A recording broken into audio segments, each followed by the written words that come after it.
Assalamualaikum warahmatullahi wabarakatuh.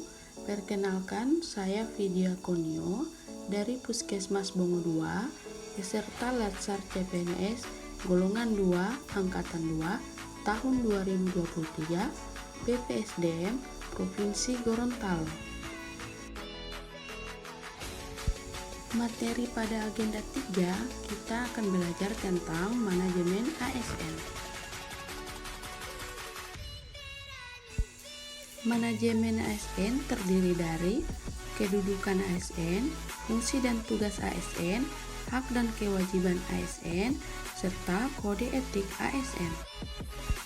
Manajemen ASN adalah pengelolaan ASN untuk menghasilkan pegawai ASN yang profesional, memiliki nilai dasar, etika profesi, bebas dari intervensi politik, bersih dari praktik korupsi, kolusi, dan nepotisme. Di manajemen ASN, yang pertama kali kita bahas adalah kedudukan ASN. Menurut Undang-Undang Nomor 5 Tahun 2014 tentang ASN, disebutkan bahwa berdasarkan jenisnya, pegawai ASN terdiri dari PNS, pegawai negeri sipil, dan P3K, pegawai pemerintah dengan perjanjian kerja. Perbedaan PNS dan P3K yaitu PNS merupakan warga negara Indonesia yang memenuhi syarat tertentu, diangkat sebagai pegawai ASN secara tetap oleh pejabat pembina kepegawaian untuk menduduki jabatan pemerintahan, memiliki nomor induk pegawai secara nasional. Sedangkan P3K adalah warga negara Indonesia yang memenuhi syarat tertentu yang diangkat oleh pejabat pembina kepegawaian berdasarkan perjanjian kerja sesuai dengan kebutuhan instansi pemerintah untuk jangka waktu tertentu dalam rangka melaksanakan tugas pemerintahan. Dalam manajemen ASN, kita juga akan membahas fungsi dan tugas ASN. Ada 3 fungsi ASN yaitu 1. Pelaksana kebijakan publik, 2. Pelayan publik, 3. Perekat dan pemersatu bangsa. Untuk tugasnya sendiri, yang pertama, melaksanakan kebijakan yang dibuat oleh pejabat pembina kepegawaian sesuai dengan ketentuan peraturan perundang-undangan. Kedua, memberikan pelayanan publik profesional dan berkualitas. Ketiga, mempererat persatuan dan kesatuan Republik Indonesia. Nah, selanjutnya kita akan membahas hak dan kewajiban ASN. Hak PNS yaitu 1. Gaji, tunjangan, dan fasilitas. 2. Memperoleh cuti. 3. Jaminan pensiun dan jaminan hari tua. 4. Perlindungan, dan 5. Pengembangan kompetensi. Untuk hak P3K yaitu 1. Gaji dan tunjangan, 2. Memperoleh cuti, 3. Perlindungan, 4. Pengembangan kompetensi. Selanjutnya adalah kewajiban ASN. Yang pertama, setia dan taat pada Pancasila, Undang-Undang Dasar 1945, NKRI, dan pemerintah yang sah.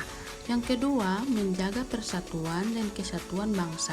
Yang ketiga, melaksanakan kebijakan yang dirumuskan pejabat pemerintah yang berwenang. Yang keempat, menaati ketentuan peraturan perundang-undangan. Yang kelima, melaksanakan tugas kedinasan dengan penuh pengabdian, kejujuran, kesadaran, dan tanggung jawab. Yang keenam, menunjukkan integritas dan keteladanan dalam sikap, perilaku, ucapan, dan tindakan kepada setiap orang, baik di dalam maupun di luar kedinasan. Yang kedelapan, bersedia ditempatkan di seluruh wilayah negara Kesatuan Republik Indonesia. Selanjutnya kita akan membahas kode etik ASN, yaitu yang pertama, melaksanakan tugasnya dengan jujur, bertanggung jawab, dan berintegritas tinggi. Kedua, melaksanakan tugasnya dengan cermat dan disiplin. Ketiga, melayani dengan sikap hormat, sopan, dan tanpa tekanan. Keempat, melaksanakan tugasnya dengan jujur, bertanggung jawab, dan berintegritas tinggi. Kelima, menjaga kerahasiaan yang menyangkut kebijakan negara.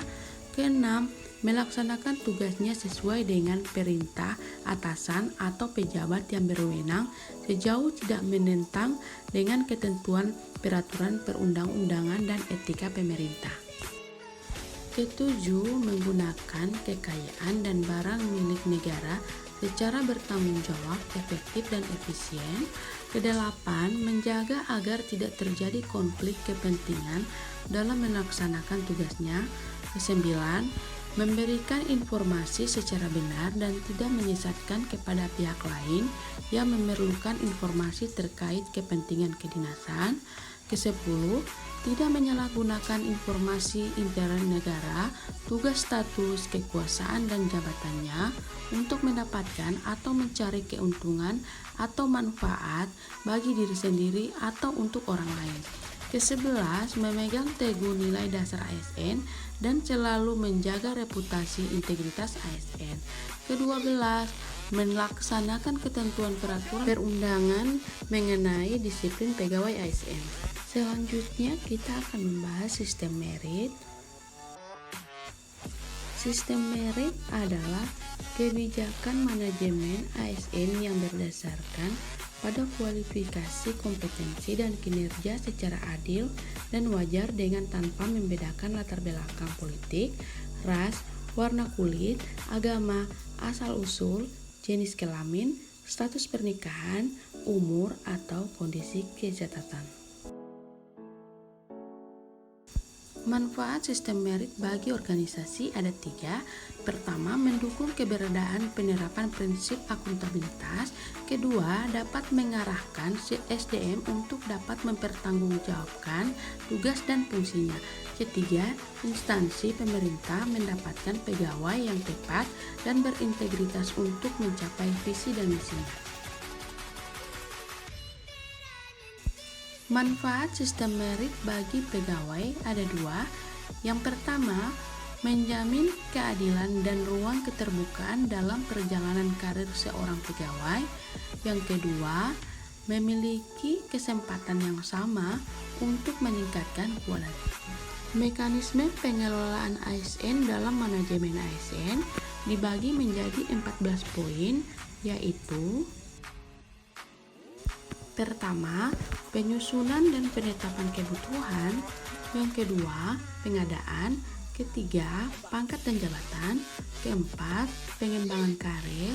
Kelima, pola karir. Keenam, promosi. 7, mutasi. 8, penilaian kinerja. Ke-9, pengajian dan tunjangan. Ke-10, penghargaan. Ke-11, disiplin. 12, pemberhentian. 13, jaminan pensiun dan jaminan hari tua. Dan terakhir 14, perlindungan.